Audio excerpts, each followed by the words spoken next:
안녕하세요. 저는 중학생 남매와 사랑스러운 아내와 함께 살고 있는 남자입니다. 나름 안정적인 회사에서 내 식구 먹여 살릴 정도는 벌면서 그럭저럭 살고는 있지만 남들 다 그렇듯이 저에게도 힘들었던 때가 있었습니다. 그땐 정말 죽고 싶을 만큼 힘들었는데 지나고 나니 그때 아픈 감정들이 사라지는 날이 오기는 하더라고요. 제가 뭐 때문에 그렇게까지 힘들었는지, 그리고 어떻게 극복할 수 있었는지 얘기해드리고 싶어서 사연을 적게 되었습니다. 지금은 다 흘러버린 세월이니 욱하는 마음은 잠시 참아주시고 끝까지 들어주시면 감사하겠습니다.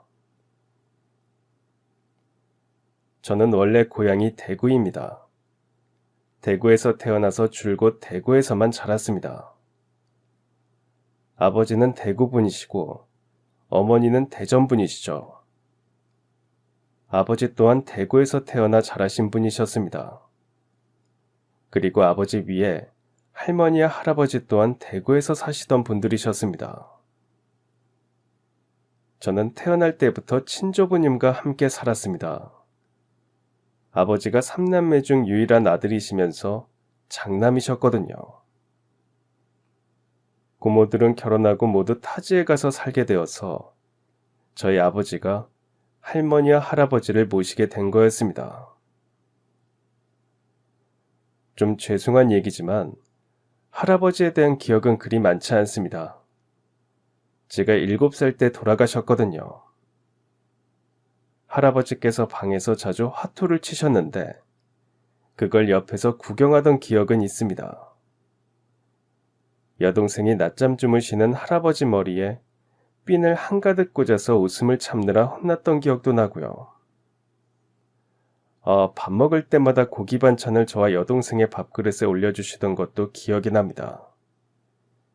그러다가 건강이 많이 안 좋아지셔서 입원을 하게 되셨고 결국 제가 7살 때 돌아가시게 되었습니다. 반면에 할머니와의 추억은 아주 많습니다. 저희 부모님께서 장사를 하셨거든요. 원래 할머니 할아버지가 하시던 가게였는데 그걸 부모님이 물려받아서 하시게 된 거였습니다. 할머니가 무릎이 안 좋으셔서 일찍 가게를 넘겨주시고 집에서 쉬게 되신 거였죠. 부모님께서 가게 일로 바쁘시다 보니까 동생과 저를 돌보는 주 양육자는 할머니셨습니다. 부모님보다도 할머니와 더 많은 시간을 함께 보냈습니다. 할머니는 엄청 재밌는 분이셨습니다. 말이 되게 빠르셨거든요. 그런데 말씀을 엄청 재밌게 잘하셨습니다. 어릴 때 자려고 누우면 할머니가 옛날 이야기를 많이 들려주셨는데 그 이야기가 너무 재밌어서 더 듣고 싶어서 잠과 사투를 벌이곤 했습니다. 전래동화에 이솝우화에 할머니의 창자까지 짬뽕이 된 이야기였지만 정말 웃겼던 기억이 납니다.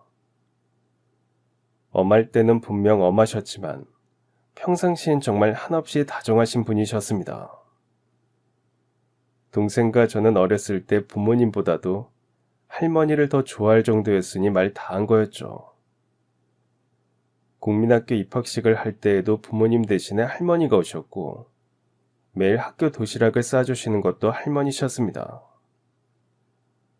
저희 할머니가 가게를 하셨다고 했잖아요. 그래서 요리 솜씨가 정말 좋으십니다. 부잣집 애들처럼 맨날 고기 반찬을 챙겨서 가지는 못했지만 4-5가지의 맛있는 반찬들이 정성스럽게 담겨 있었습니다. 그리고 또 손이 얼마나 크신지 저희 반에서, 아니, 아마 저희 학교에서 제 도시락이 제일 컸을 겁니다. 그래서 맨날 친구들하고 나눠 먹고는 했었죠. 제가 그때 잘 먹어서 그런지 초등학생 때부터 한 덩치 했습니다. 키도 또래보다 좀 크고 살집도 있는 편이었죠. 지금도 작은 덩치는 아니고요. 국민학교 고학년이 되어서까지도 저는 할머니가 참 좋았습니다. 가끔 할머니께서 학교 앞으로 데리러 오시면 그렇게 좋을 수가 없었습니다. 할머니하고 같이 학교 앞 분식집에서 떡꼬치도 사 먹고 어묵도 사 먹고 집에 갔는데 할머니 손을 꼭 잡고 다녔습니다. 그러다가 중학교에 가게 되었는데 이때부터 저희 집에 큰 변화가 시작되었습니다. 저희 할머니가 암에 걸리셨다는 겁니다. 제가 중학교 1학년 때 할머니 간암을 발견하게 되었습니다. 하늘이 도왔는지 심각한 수준까지는 아니라고 하시더라고요. 하지만 수술도 받아야 하고 항암 치료도 꾸준히 해야 한다고 했습니다. 지금이야 전국에 좋은 병원들이 많이 있지만 제가 어렸을 땐 그렇지가 않았습니다. 큰 병 걸렸다 하면 다 서울 가서 치료받았던 시절이었습니다. 아니면 대구 근처에 있는 큰 병원 가던가 했었죠. 저희 둘째 고모가 결혼해서 서울에서 살고 있었는데 고모부가 서울에 있는 대학병원에서 방사선사로 일을 하셨습니다. 왜 그런 말 있잖아요. 아플 땐 병원에서 청소하는 사람이라도 알아두면 도움이 된다는 말이요. 저희가 그때 고모부 덕을 보게 되었습니다. 저희 할머니 상태를 전달을 했고 의사 선생님께서 서울 올라오시면 한번 보자고 하셨다는 겁니다. 그런데 분명 좋은 일이었지만 사실 대구에서 서울 가는 게 쉽지가 않잖아요. 수술도 하셔야 하고 항암도 하셔야 하는데 병원 오가는 게 너무 큰일일 것 같았습니다. 그것도 어머니나 아버지가 함께 왔다 갔다 하셔야 하는데 이래저래 문제점이 많았죠. 둘째 고모네는 어린 사촌 동생이 있었고 또 고모가 임신 중이어서 할머니를 봐줄 수가 없는 여건이었습니다. 그러다가 갑자기 어느 날 저녁 아버지께서 과일을 드시다 말고 포크를 내려놓으며 말씀하셨습니다. 서울 가자. 까짓 거 가지 뭐. 가자 가. 그렇게 아버지께서 서울행을 결심하시게 된 데에는 여러 가지 복합적인 이유가 있었습니다. 첫째는 물론 할머니의 치료 때문이었습니다. 그리고 둘째는 그 당시에 저희 가게가 좀 안 되고 있었습니다. 예전 같지가 않았고 부모님께서 한숨 쉬는 날들이 많았죠. 그런데 저희 큰삼촌이 서울에서 작은 공장을 운영하고 계셨거든요. 저희 부모님 사정이 안 좋으니까 큰삼촌이 서울 올라오면 자리 하나 내준다고 아버지라도 올라와서 일하라고 하시곤 했습니다. 그리고 마지막, 이게 서울에 가는데 크게 작용하지는 않았을 것 같기는 한데 제 여동생이 서울에 가고 싶어 했습니다. 학교에서 같은 반에 서울에서 살다 온 애가 전학을 왔나 보더라고요. 그날 이후부터 서울은 이렇다더라, 뭐가 있다더라, 이런 것도 한다더라 하면서 엄청난 환상이 생겼습니다. 언제 서울에 가보냐고 징징거리곤 했었죠. 뭐 이런 복합적인 이유들에 제가 모르는 부모님들의 사정이 더해져서 저희 가족은 다 같이 서울에 가게 되었습니다. 큰삼촌이 미리 집을 알아봐 주시는 덕에 이사는 수월하게 할 수 있었고 고모부 덕분에 할머니는 서울의 아주 큰 병원에서 진료를 받을 수 있었죠. 그리고 저는 중학생이 될 때까지 친하게 지냈던 친구들과 모두 작별을 하고 낯선 서울로 전학을 가게 되었습니다. 그때가 막 중학교 2학년이 되었을 때였습니다. 동생과 다르게 저는 그닥 서울에 대한 로망 같은 건 없었습니다. 특별한 환상도 없었고요. 고모네랑 큰삼촌네를 가기 위해 서울에 간 적이 있긴 합니다만 특별했던 기억은 없었습니다. 사람이 엄청 많고 차가 엄청 많아서 정신없다는 걸 느끼긴 했죠. 저는 저희 동네가 좋았습니다. 그 동네에서 어릴 때부터 함께한 제 친구들이 좋았고요. 중학생이었으니까 한창 친구들이 좋을 때잖아요. 그런데 갑자기 친구들하고 이별하고 아는 애 하나 없는 서울로 가야 한다니 너무 속상했습니다. 부모님께 저는 안 가고 친구 집에서 살면 안 되냐고 물어볼 정도였습니다. 하지만 어떻게 그러겠어요.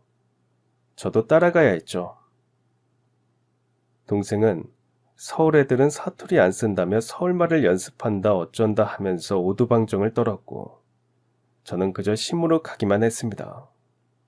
차라리 중학교 2학년 새학기가 시작할 때 맞춰서 전학을 갔다면 제가 전학생인 게 티가 안 나서 좋았을 겁니다.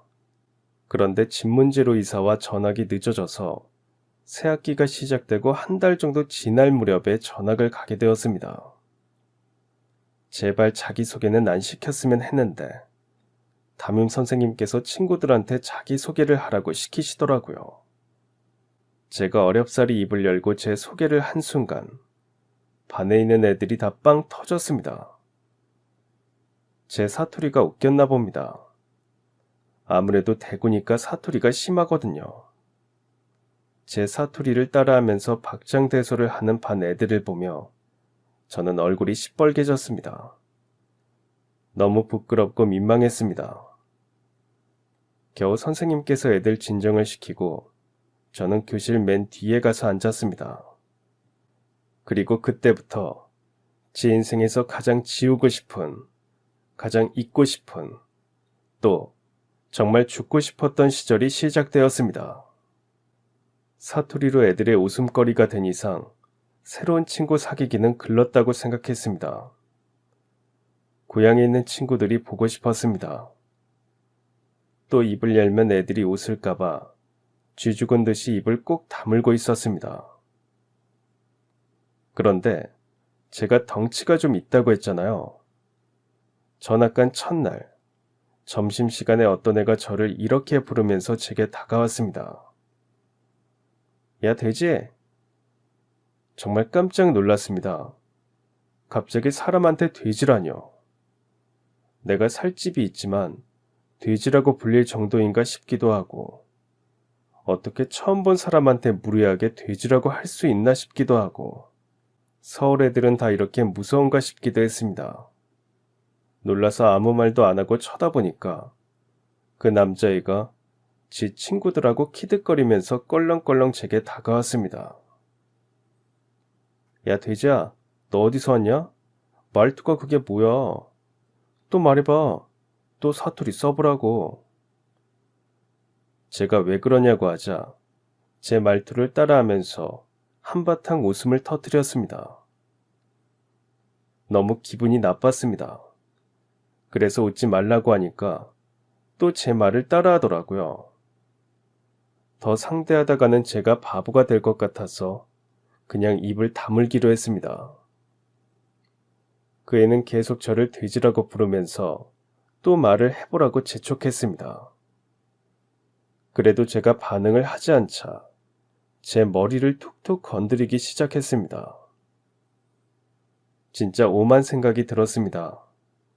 이러다 싸움 날 것 같은데 전학 첫날부터 싸우면 엄청 혼나지 않을까 하는 생각도 들고 한 번도 안 싸워봤는데 어떻게 해야 하나 싶기도 하고 덩치는 제가 훨씬 큰 것 같은데 싸우면 이길 수 있지 않을까 하는 생각도 들었습니다. 그래도 싸우기는 싫었습니다. 제가 아무리 한 덩치 한다고 해도 싸우는 걸 좋아하지는 않거든요. 국민학생 때 친한 친구들하고 투닥거리다가 주먹 몇 번 날린 거 말곤 싸운 적도 없습니다. 제가 덩치가 있다 보니까 쉽게 덤비는 애들도 없었고요. 그런데 저보다 키도 작고 덩치도 작은 애는 왜 자꾸 나를 건드는지 이해가 되지 않았습니다. 계속 제 머리를 콕콕 찌르다가 손바닥으로 밀기까지 하니까 저도 더 이상은 못 참고 걔 손을 뿌리쳤습니다. 그러니까 그 애가 코웃음을 치면서 어이없어 하더라고요. 제가 기분 나쁘니까 그만하라고 하니까 갑자기 순식간에 제게 주먹을 날렸습니다. 놀랐지만 저도 같이 주먹을 날렸습니다. 먼저 때리진 않지만 맞고만 있을 수는 없잖아요. 그런데 갑자기 그 친구들 3명이 달려들었고 다들 저를 밀고 발로 차고 난리도 아니었습니다. 어떻게 제가 4명을 상대해서 이기겠어요. 결국 바닥에 엎드려서 4명의 발길질과 주먹질을 맞고 있을 수밖에 없었습니다. 그리고 지나가시던 선생님께 딱 걸려서 다 같이 교무실에 불려가게 되었죠. 야, 김병재, 또 너야? 넌 언제쯤 사고 안 칠래? 가만히 있으면 몸에 가시가 돋냐? 그리고 최용욱, 너는 전학 첫날부터 쌈박질이야? 너 대구에서도 이러고 학교 다녔냐? 안 되겠다. 너네 종례 마치고 올 때까지 손 들고 있어. 그땐 뭐 피해자고 가해자고 학교폭력위원회 뭐 이런 것들이 지금 같지 않았습니다. 싸웠으면 그냥 혼나는 거였습니다. 체벌이 당연했던 시절이었으니까 선생님께 매도 엄청 맞았습니다. 안 그래도 걔네들한테 맞아서 온몸이 쑤셨는데 선생님께 매도 맞으니까 억울하기도 하고 아프기도 했습니다. 교무실 한쪽에서 5명이 무릎 꿇고 앉아서 손을 들고 있었습니다. 제게 돼지라고 했던 그 김병재라는 애가 저를 보며 아주 위협적으로 말했습니다. 야, 돼지, 너 앞으로 가만 안 둬? 뭔가 단단히 잘못 걸렸다는 것을 알게 되었습니다. 앞으로 학교를 어떻게 다니나 걱정도 했습니다. 서울은 사람이 많이 사니까 학교도 많을 텐데 다른 학교로 가면 안 되나 하는 생각도 했습니다. 그날 저는 입자마자 엉망이 되어버린 교복을 열심히 손빨래를 했습니다. 아버지는 일하시느라 바빴고 할머니는 입원을 하셨고 어머니는 할머니 간병을 하느라 정신이 없으셨습니다. 아닌들 싸운 걸 말씀드릴 생각도 없었습니다. 전학 첫날부터 싸웠다고 하면 분명 속상해하실 테고 화도 내셨을 테니까요. 이러다 말겠거니 싶어서 가족들에게 말하지 않았습니다. 하지만 더하면 더했지 저의 악몽 같은 학교 생활은 이제 시작일 뿐이었습니다. 김병재는 틈만 나면 저한테 시비를 걸었습니다. 보통은 제 신체를 가지고 놀리곤 했습니다. 돼지라고도 하고 고릴라라고 하기도 하고 멧돼지라고 하고 거짓으로 제 몸무게를 말하고 다니기도 했죠. 또 제가 하는 사투리를 따라하면서 놀리기도 했습니다. 비슷하지도 않는데 애들은 그게 웃기다면서 웃었습니다. 대부분은 반응을 안 했습니다. 그럼 김병재는 약이 오르는지 제 머리를 한 대씩 치고 가곤 했습니다. 다른 데도 아니고 머리는 진짜 기분이 나쁘거든요. 그런데 반항을 할 수가 없었습니다. 반 애들 중에 제 편이 하나도 없었거든요. 다들 그냥 보기만 했습니다.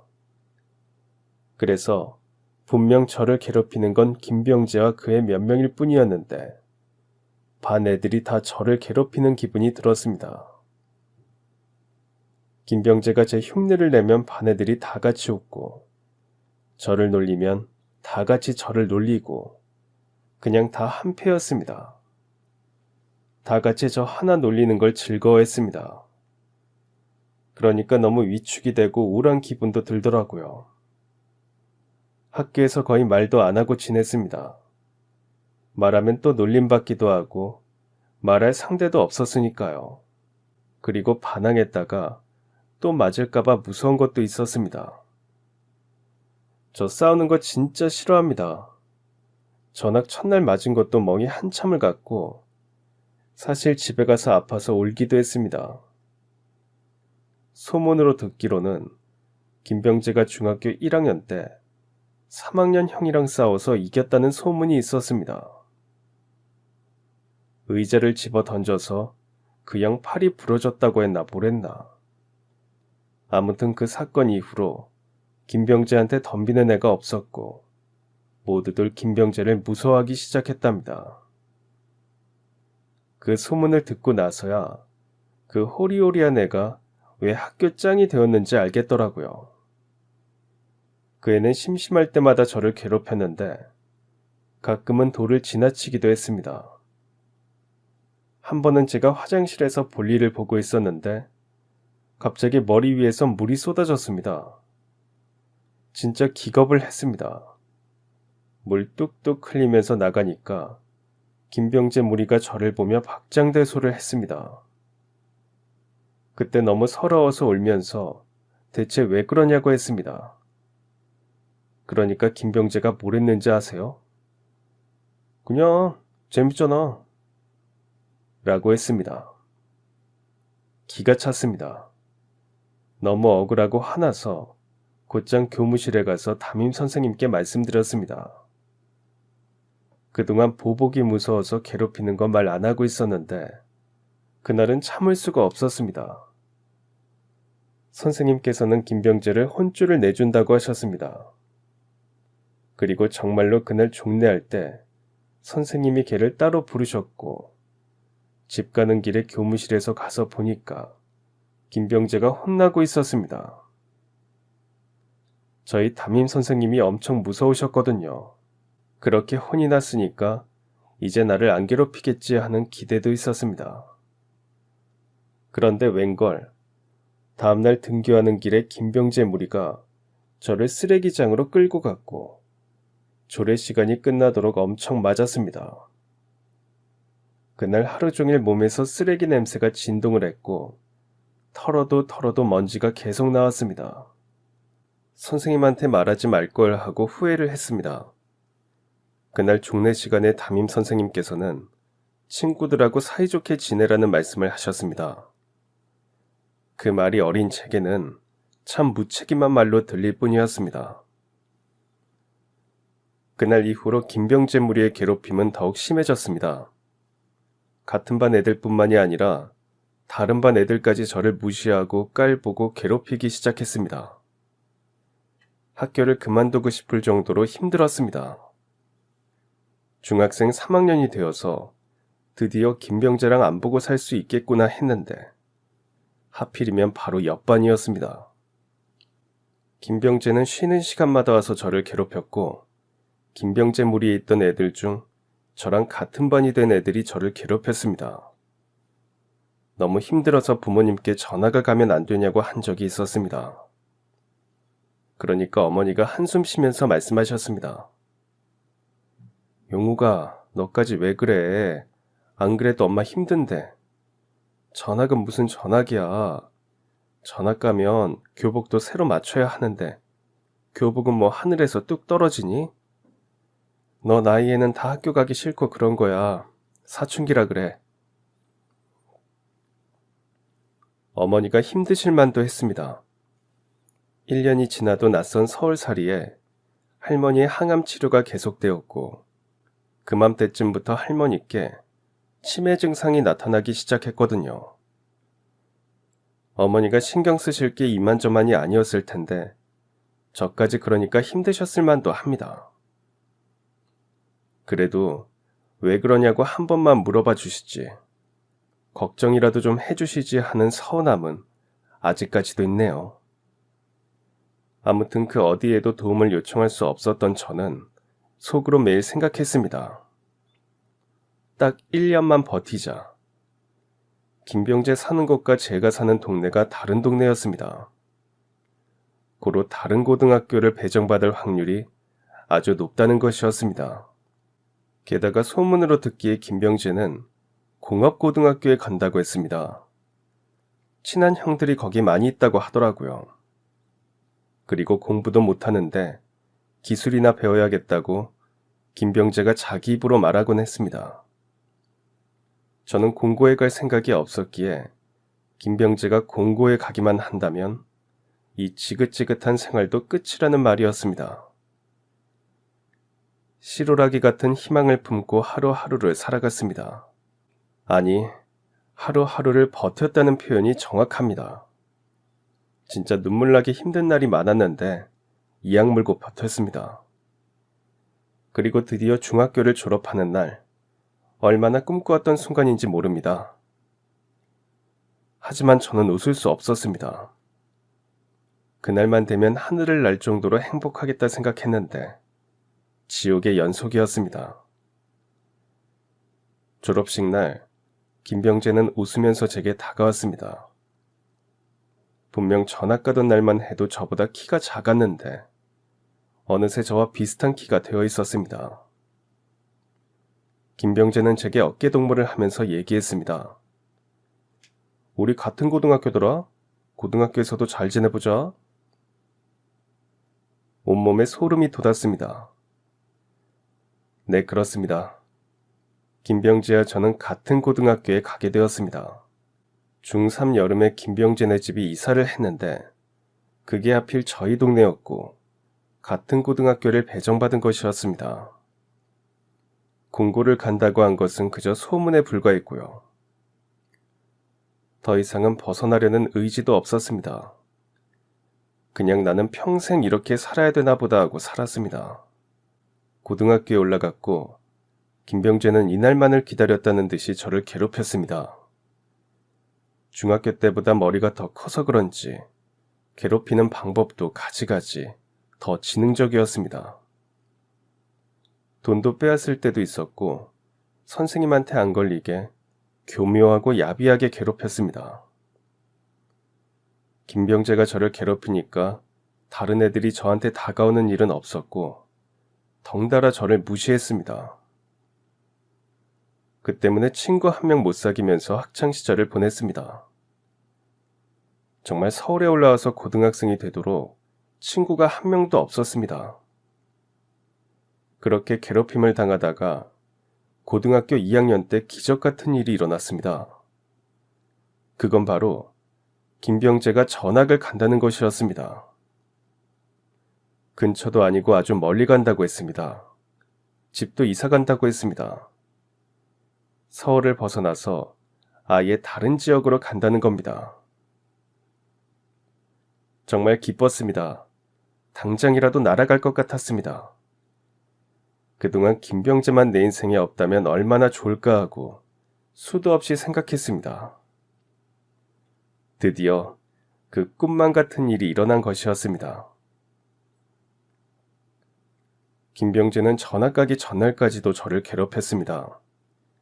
이제 못 괴롭히니까 몰아서 괴롭혀준다는 듯 저를 아주 못 잡아먹어서 안달이었죠.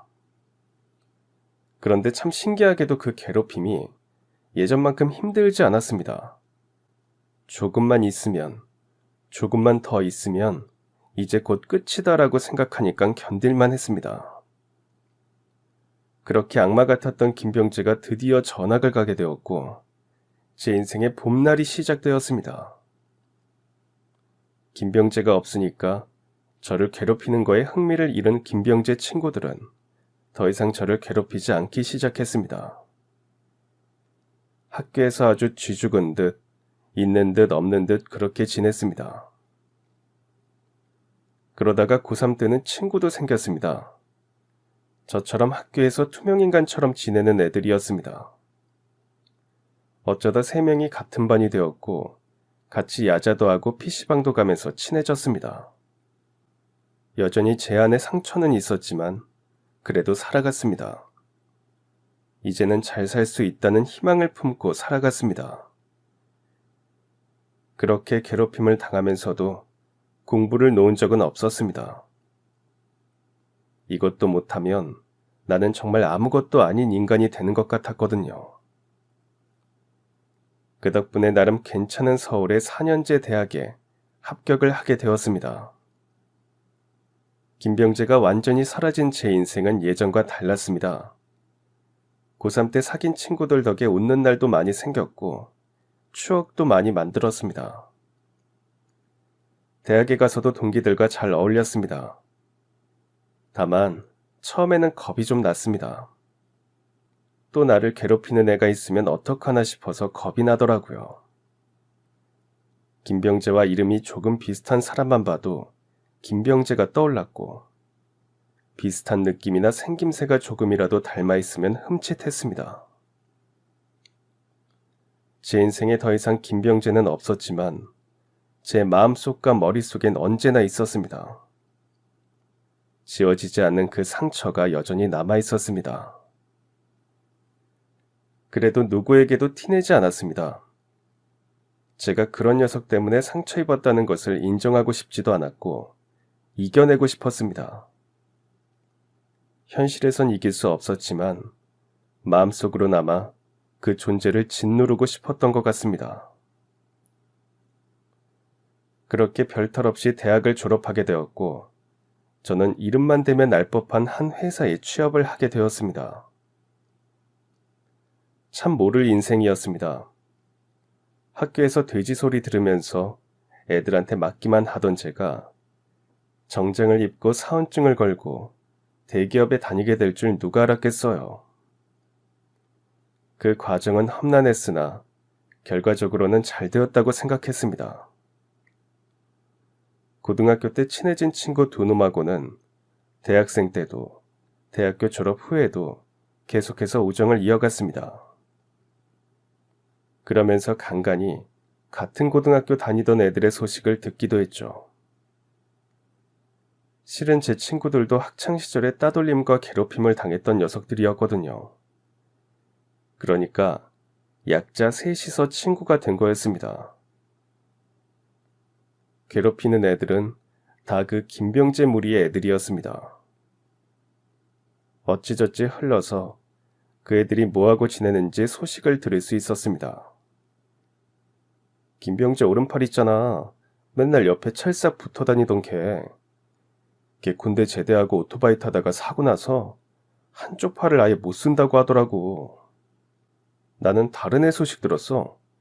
왜 키 엄청 큰 애 있었잖아.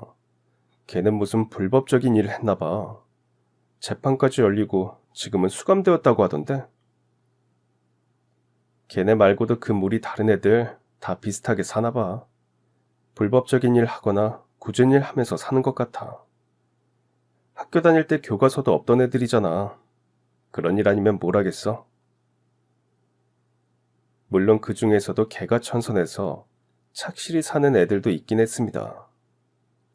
하지만 대부분은 이상한 길로 빠지거나 힘들게 사는 것 같더라고요. 그럼 그 중에서도 중심이었던 김병재는 과연 뭐하고 사는지 궁금했습니다. 하지만 전학을 간 뒤로 김병재의 소식을 들을 수는 없었습니다. 졸업 후에도 그 어떤 소식도 듣지 못했죠. 학창시절 때 듣기로는 김병재 집이 의외로 평범하다고 들었습니다. 무슨 깡패 같은 사람의 아들이 아닐까 생각하곤 했었거든요. 그런데 평범하게 직장을 다니는 아버지가 계시고 어머니와 여동생과 함께 산다고 들었던 것 같습니다. 뭐하고 살까 궁금하긴 했지만 일부러 찾아보지는 않았습니다. 상처를 일부러 뜯어보는 사람은 없으니까요. 시간이 흘러 저는 결혼을 하게 되었습니다. 아내는 같은 회사에서 일하는 사람이었습니다. 입사하고 1년이 지났을 때 아내가 저희 회사에 오게 되었고 그때부터 친해졌습니다. 웃는 모습이 예쁘고 착하고 성실한 사람이었습니다. 그러면서도 일할 땐 또 얼마나 카리스마가 있는지 제가 반하지 않을 수 없었습니다.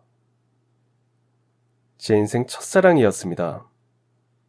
1년 동안 좋아하는 마음 숨기고 그저 친한 동료로만 지내다가 아내가 소개팅을 한다는 얘기를 듣게 되었습니다.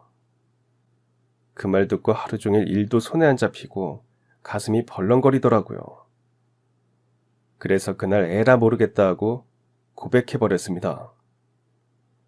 고백해놓고서도 이렇게 준비도 안 하고 멋없이 고백을 해도 되는 건가 싶어서 민망하기도 하고 망했구나 생각하기도 했습니다. 그런데 아내가 글쎄 제 고백을 받아주더라고요. 그렇게 얼떨결에 저희는 커플 사이가 되었습니다. 잘 숨긴다고 숨겼는데 석 달도 못 가서 회사 사람들한테 딱 들켜버렸죠. 연애 초반에는 사내 연애 하는 게 조심스럽기도 하고 뭔가 부끄럽기도 했습니다.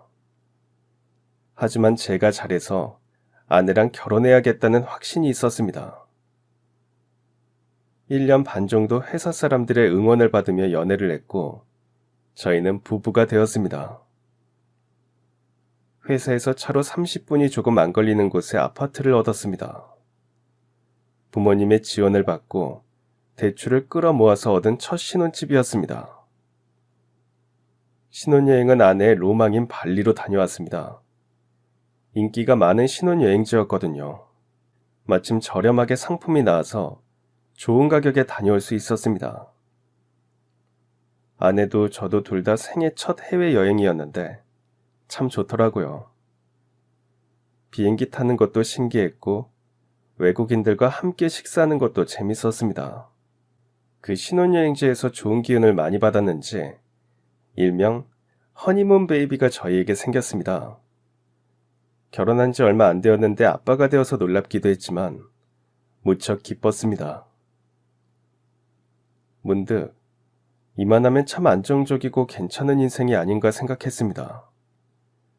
대출을 많이 받았지만 깔끔한 집과 사랑하는 아내와 건강하신 부모님이 계시고 또 하나의 아빠까지 된 이 인생이 참 괜찮다고 생각했습니다. 그러던 어느 날 회사에서 회식을 하게 되었습니다. 제가 맡은 큰 프로젝트가 있었는데 그 일이 잘 풀렸거든요. 골머리를 많이 썼는데 성공적으로 일이 마무리되었습니다. 그걸 기념해서 회식을 하게 되었는데 그것마저도 너무 좋더라고요. 술까지 들어가니까 기분이 더욱 좋았습니다. 신나게 부어라 마셔라 먹고 택시를 타고 집에 들어가다가 술 깰 겸 집 도착하기 좀 전에 내렸습니다. 그날따라 기분이 너무 좋아서 흥얼흥얼 노래를 부르면서 집에 가고 있었습니다. 그러다가 육교를 건너게 되었습니다. 육교에 사람이 한두 명밖에 없는 늦은 시간이었습니다. 그런데 육교 한가운데에 한 사람이 쭈그려 앉아 있더라고요. 가까이 보니 국어를 하고 있는 노숙자였습니다. 평소 같았으면 1,000원 한 장 정도 바구니에 넣고 그냥 지나갔을 겁니다. 모르는 사람한테, 그것도 노숙자한테 말을 거는 일은 평생 한 번도 없었습니다. 그런데 그날따라 왜 그랬을까요? 저는 지갑에서 2만 원을 꺼내서 노숙자분 앞에 있는 바구니에 넣었습니다. 그리고 말도 걸었습니다.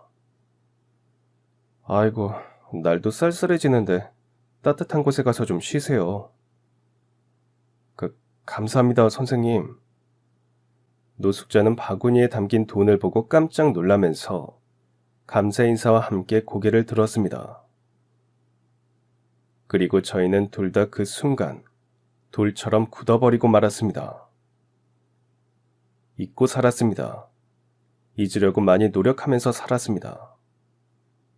생각만 해도 가슴이 뛰고 머리카락이 쭈뼛 서는 기분이었습니다. 그래서 떠올리지 않으려고 노력했는데 그런 식으로 마주칠 줄은 몰랐습니다.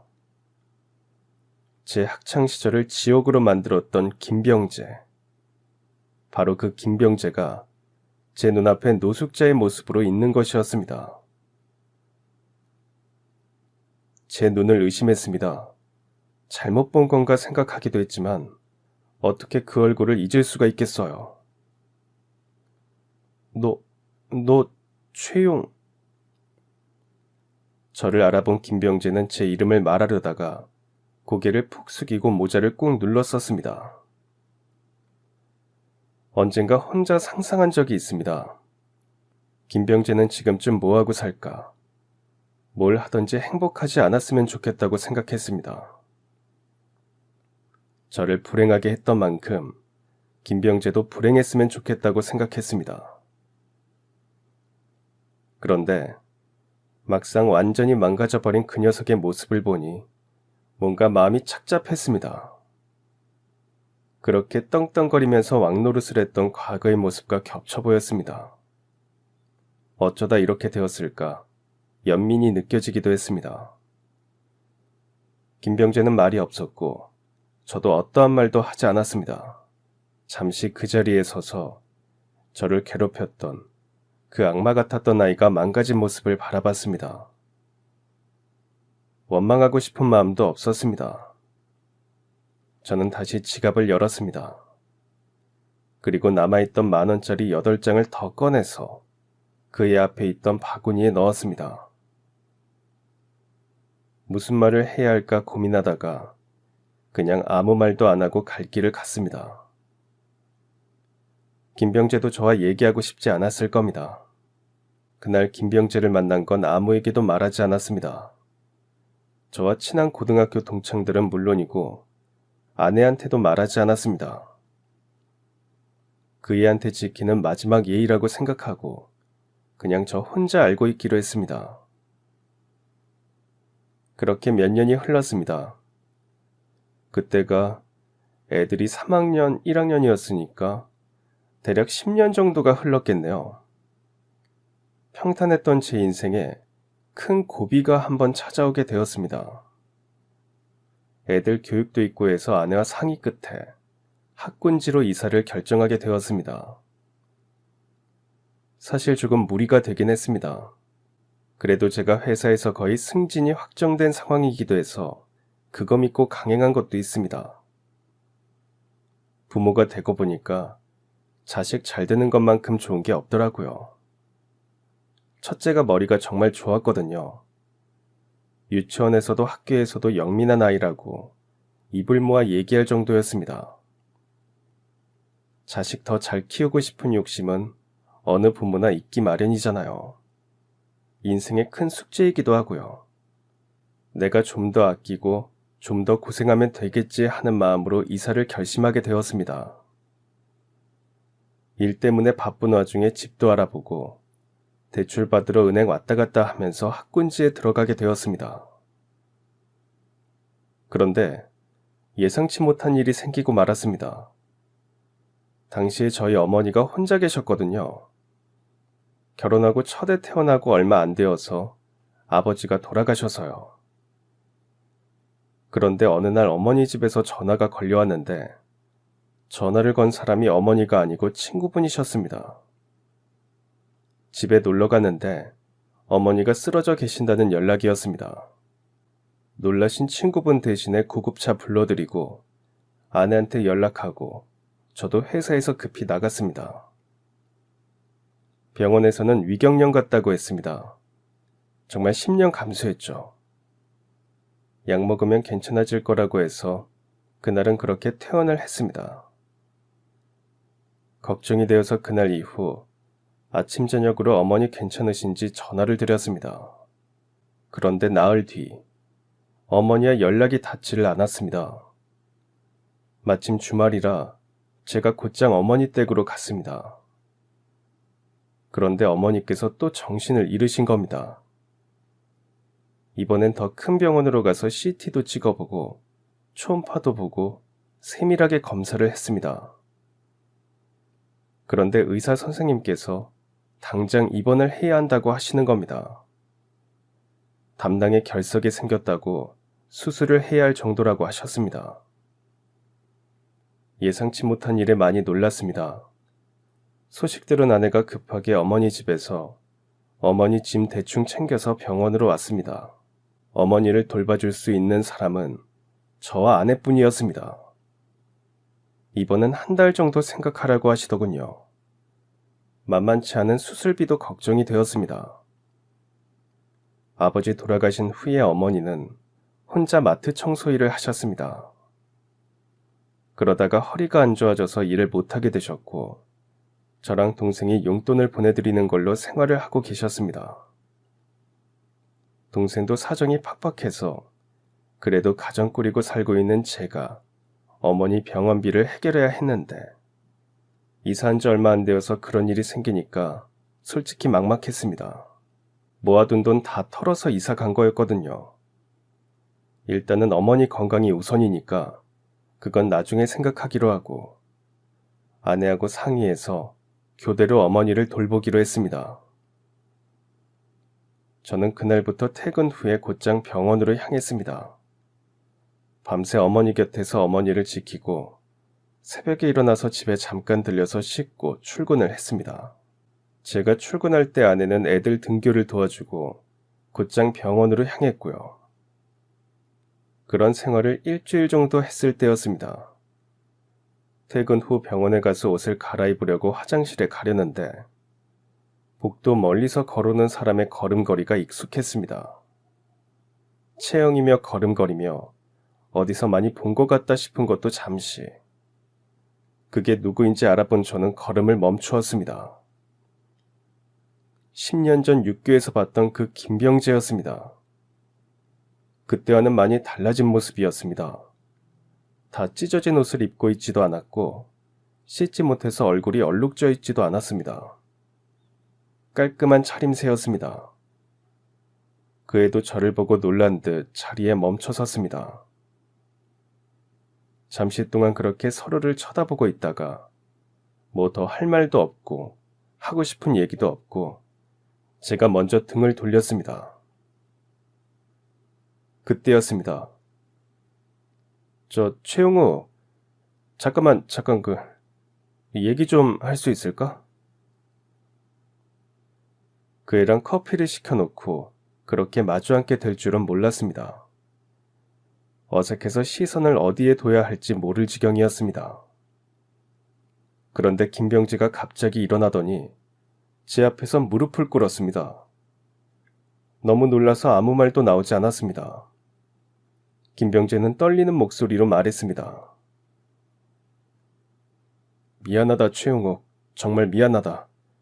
내가 정말 너한테 죽을 죄를 지었어. 정말 미안해. 내가 다 사과할게. 옛날에 그랬던 거 다 사과할게. 정말 미안해. 나 정말 반성 많이 했어. 왜 그랬을까 후회도 많이 했어. 나 때리고 싶으면 때려도 좋아. 얼마든지 맞을게. 늦었지만 사과할게. 정말 미안하다, 최용우. 걔가 저한테 사과를 할 줄은 전혀 몰랐습니다. 그때 노숙자로 지내던 거 비밀로 해달라고 불렀나 생각했거든요. 그런데 그 사과를 듣는 순간 뭔가 가슴속에 뜨거운 게 치밀어 올랐습니다. 그리고 코끝이 찡해졌습니다. 그러더니 눈물이 줄줄 흘렀습니다. 제가 우니까 그 애도 울었습니다. 그 애가 밉기도 한데 사과해줘도 고마운 마음이 더 컸습니다. 그거면 되는 거였습니다. 미안하다는 사과 하나면 되는 거였는데 그 사과를 못 받아서 저는 지난 세월 동안 그 기억을 지우지 못하고 살아간 거였습니다. 원망스럽고 억울했던 마음이 사과 한마디에 싹 씻겨져 내려가는 기분이었습니다. 그렇게 병원 카페에서 김병재랑 둘이 한참을 울었습니다. 김병재는 전학간 이후의 이야기를 제게 들려줬습니다. 전학 가게 된 학교는 선생님들이 굉장히 엄하고 체벌도 강하고 학생들이 다 공부를 열심히 하는 분위기였답니다. 흥미를 잃은 그 애는 그냥저냥 학교를 다녔답니다. 그러다가 어찌저찌 2년제 대학을 가게 되었대요. 부모님께서 어디든 가라고 하셨답니다. 학교 생활도 그럭저럭 하다가 졸업하고 군대 다녀와서 아르바이트를 하다가 온라인 판매 사업을 시작하게 되었답니다. 반지하 원룸방을 하나 얻어서 컴퓨터 한 대로 시작한 사업이었는데 꽤 괜찮은 수입을 가져다 주었다더라고요. 자신감이 생긴 김병재는 사업을 확장하기 위해서 사무실을 새로 얻고 마케팅에 돈을 많이 썼다고 했습니다. 돈을 쓴 만큼 돈이 벌렸고 직원까지 여럿 두게 되었다더라고요. 그러다가 결혼까지 했답니다. 모든 것이 탄탄대로라고 생각했대요. 결혼 후에 회사에 조금 소홀해졌었는데 그 사이에 사고가 생겼답니다. 믿었던 회사 직원이 회사 돈을 가지고 도망을 갔고 회사 상태는 엉망이 되어 있었대요. 그 직원이 모든 걸 다 망쳐버리고 도망을 갔다는 겁니다. 남아있던 직원들도 다 떠나고 회사는 돈이 없고 대출금을 갚지도 못하면서 사업은 완전히 망해버렸다고 했습니다. 그러다가 결국 아내도 이혼을 요구했고 이혼 후 혼자 빚에 허덕이다가 도망치듯이 노숙자가 되었다고 하더라고요. 그렇게 거의 1년을 살다가 저를 마주하게 된 거였다고 했습니다. 그날 제가 돈을 주고 떠나고 한참을 그 육교에서 울었답니다. 하늘이 자기한테 벌을 내리는 거라고 생각했답니다. 그래서 다시 일어나기로 결심을 했다더라고요. 이 약물고 다시 일어나서 엉망진창이었던 인생을 다시 살아보기로 했답니다. 그 전에 노숙자 생활하면서 그냥 확 죽어버릴까 생각도 많이 했다고 했습니다. 그 육교에 가끔 갔는데 뛰어내릴까 하는 생각도 종종 했다더라고요. 그런데 그날 저를 본 게 다시 살으라는 하늘의 뜻처럼 여겨졌답니다. 저한테 평생 미안해하면서 죄인처럼 굴면서 다시 살으라는 뜻 같았답니다. 그 이후 그 애는 막노동을 하면서 새 삶을 시작했답니다. 그렇게 악착같이 살다가 다시 사업을 시작했대요. 자기 힘으로 다시 한번 사업을 잘 해보고 싶었다더라고요.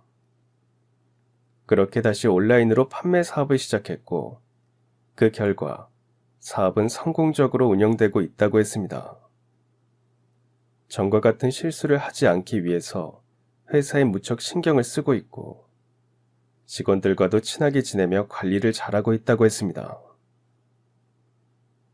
잘 지내는 모습을 보니 마음이 편하더라고요. 육교에서 만난 이후에 어떻게 되었을까 때때로 궁금하기도 했거든요. 혹시 여전히 노숙자로 지내지는 않을까 걱정도 되곤 했습니다. 그런데 다시 잘 살고 있다니까 축하하는 마음까지 들었습니다. 사회생활 하고 보니까 그게 얼마나 힘든 일인지 알겠더라고요. 밑바닥에서 올라가는 일이 결코 쉽지 않았을 겁니다.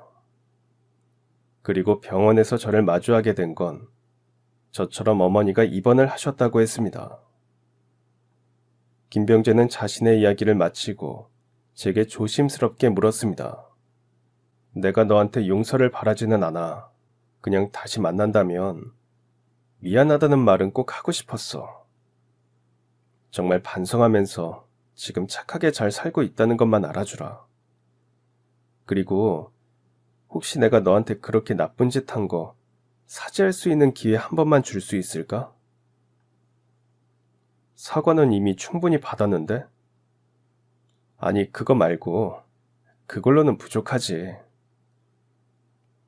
대체 뭘 하겠다는 건지 모르겠지만 일단 알겠다고 했습니다. 그리고 이틀 뒤 다시 병원에서 그 애를 만나게 되었습니다. 그 애는 제게 두툼한 봉투를 내밀었습니다. 내가 정확한 병원비를 몰라서 일단 이만큼 넣었어. 혹시 부족하면 말해. 내가 어떻게 해서든 구해볼 테니까. 뭐? 갑자기 돈은 왜? 나 3년 전에 결혼해서 아빠 됐거든. 부모가 되어보니까 더 잘 알겠더라고. 내가 얼마나 나쁜 짓을 했는지. 분명 너희 어머니께서도 많이 속상하셨을 거야. 이렇게나마 그때의 잘못을 갚고 싶어서 그래.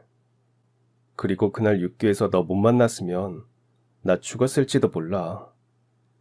내 목숨값이라고 생각해줘. 거절하지 말고 받아주라, 용우가. 봉투 안에는 1,000만 원이라는 큰 돈이 들어있었습니다.